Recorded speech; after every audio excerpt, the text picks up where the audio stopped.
Chama cha National Unity Platform kimedai kuwa mgombea urais wa upinzani nchini Uganda, Robert Kyagulanyi maarufu kama Bobi Wine, ameondolewa kwa nguvu nyumbani kwake na kuchukuliwa na helikopta ya kijeshi kuelekea kusikojulikana. Taarifa hiyo iliyotolewa kupitia mitandao ya kijamii jana Ijumaa imekuja siku moja tu baada ya Waganda kupiga kura katika uchaguzi uliogubikwa na hali ya taharuki na kukatwa kwa huduma za intaneti nchi nzima. Hadi sasa serikali ya Uganda haijatoa tamko rasmi kuhusu madai hayo. Maofisa wa NUP wamekiambia kituo cha habari cha Al Jazeera kuwa watu waliovalia sare za kijeshi na usalama waliruka ukuta wa nyumba ya Bobi Wine, ingawa kwa sasa ni vigumu kuthibitisha eneo alilopelekwa kutokana na changamoto ya mawasiliano nchini humo. Kabla tukio hilo, Bobi Wine alikuwa ameweka ujumbe mtandaoni akidai kuwepo kwa ujazaji mkubwa wa masanduku ya kura kote nchini na kuwataka Waganda kukataa kile alichokiita utawala wa kihalifu. Wakati hayo yakitokea, matokeo ya awali yaliyotolewa na tume ya uchaguzi Ijumaa jioni yalionyesha Rais Yoweri Museveni mwenye umri wa miaka 81 akiongoza kwa asilimia 73.7 dhidi ya asilimia 22.7 za Bobi Wine, huku kura asilimia 81 zikiwa zimehesabiwa. Matokeo ya mwisho yanatarajiwa kutangazwa leo Jumamosi majira ya saa 10 kamili jioni kwa saa za Kampala.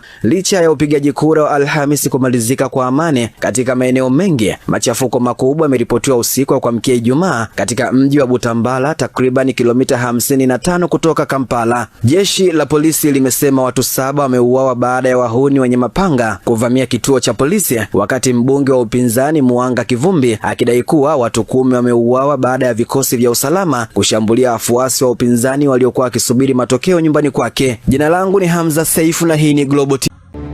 Usisahau kusubscribe na kugusa alama ya kengele ili uwe wa kwanza kupata taarifa zetu kila tunapoweka Msomi News.